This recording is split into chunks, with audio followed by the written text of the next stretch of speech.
Hello, welcome to my bunny hopping tutorial. I'm just going to be showing you the basics of bunny hopping, and hopefully this will help you help you learn how to bee hop in the future.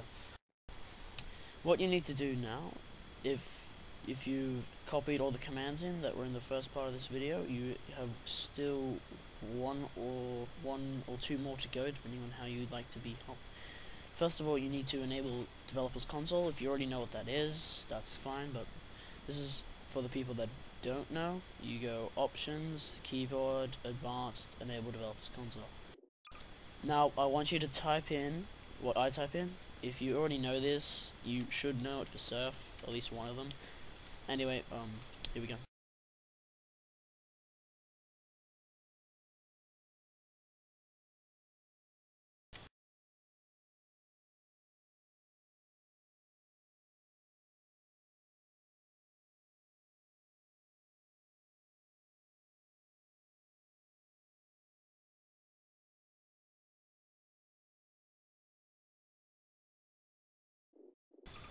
Okay, what that did is it made it so you can completely control yourself in midair. So before it was on 10, which means you only have limited control and you can't do real turns and stuff, but at 100 you have full control and it makes mid-air 360s possible. The second commands made it so your mouse wheel down is jump, so instead of pressing spacebar you just press mouse wheel down and you'll jump. It helps with timing. Now the first thing you need to know is how to weave, and that is the basic strafe. So what I'm pressing here is I am running forward, jumping, turning my mouse left, and holding down A. It is one of the most basic things in bee hopping, but it is very important for gaining speed as well as keeping speed. So you should be able to do it right, which is D, and turning your mouse right. So once you know these, you combine them together and you string together what you would call a bunny hop. It may take some time to be able to jump right. Now, if you don't have a good headset, I want you to turn up your volume and listen to when you're jumping, because that sound is key. When you're jumping, you only want to hear you taking one step before jumping off again, and that'll mean you'll gain speed and not lose any. But if you hear yourself doing a whole lot of double steps, you're going to be losing a lot of speed, and you want to try and get rid of them. So I'm just going to give you a quick demonstration of what it looks like after a while.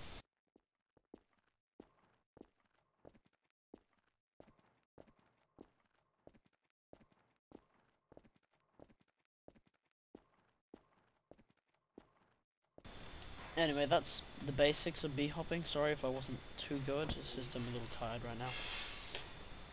Anyway, after you've started practicing that, you want to keep on doing it. There's a few more things to bee hopping than just that. So one of the things I would also like to show you is pre-speeding. It is where you jump around on a small or large area. I don't know which one you prefer, but and you do it to gain speed. So for instance, say there was no platforms here and you wanted to jump from here to the other side, which mind you is a very long distance. You would do a lot of jumps, string together a bunch of jumps like this, and then you would jump and you would fly over to the other side if you had enough speed. Now, pre-speeding can take a lot of practice if you want to get really good and do really long jumps, but for the most part, you'll only be doing small ones. Like this is still kind of large. I reckon that's over 300 units, or maybe it is 300.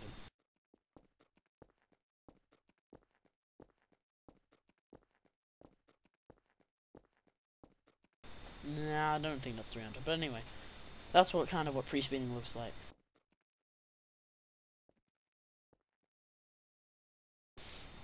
Now, once you get good at pre-speeding and bunny hopping, you can string them together to make speed goes. This is good when you get more advanced. So, for instance, say you get really good and you want to finish a map in record time. So what you do is you pre-speed at the start and then you jump, and there'll be these kind of platforms on bee maps. And what you do is you just zoom through them all, get records and stuff. So That's why pre-speeding is important for long jumps and getting massive amounts of speed. Now, another thing I'd like to tell you is that some people have issues with mouse sensitivity, as in they either have it too high or too low, and instead of strafing smoothly like that, or like, I don't know, doing 360s, kind of 180s, they're kind of going, and then losing all their speed and wondering why. So you don't want to be going, yeah, yeah, yeah. You know, the smoother it is, generally the better you'll go. I'm not saying that's the only way to gain the speed, but it definitely helps with retaining it and not losing it. There are plenty of Bhop servers. I'll put the link to one of them, Sassilization Bhop. It has a lot of downloads though, so if you have kind of crappy internet, it might take a while. One of the other things that is in bhopping is ramps, and some people say that bhopping in a ramp is bad, but it actually can help you to gain a lot of speed. So, say you're on a steep ramp, or even a ramp like this, if you time your jumps correctly and get single step bounces, you'll actually speed up a lot faster than if you're on flat ground. However, jumping up a slope is extremely difficult, near impossible. I know some people can do it, but, I can't. So, if you see ramps on Death Run or Bhop maps, just remember to practice at it, because it can be a useful skill to have.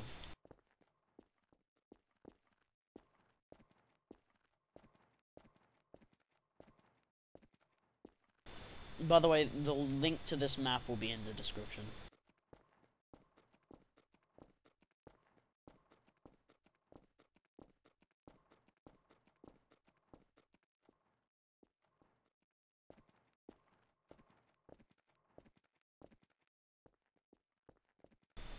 So, anyway, that concludes this video, I suppose. See you next time.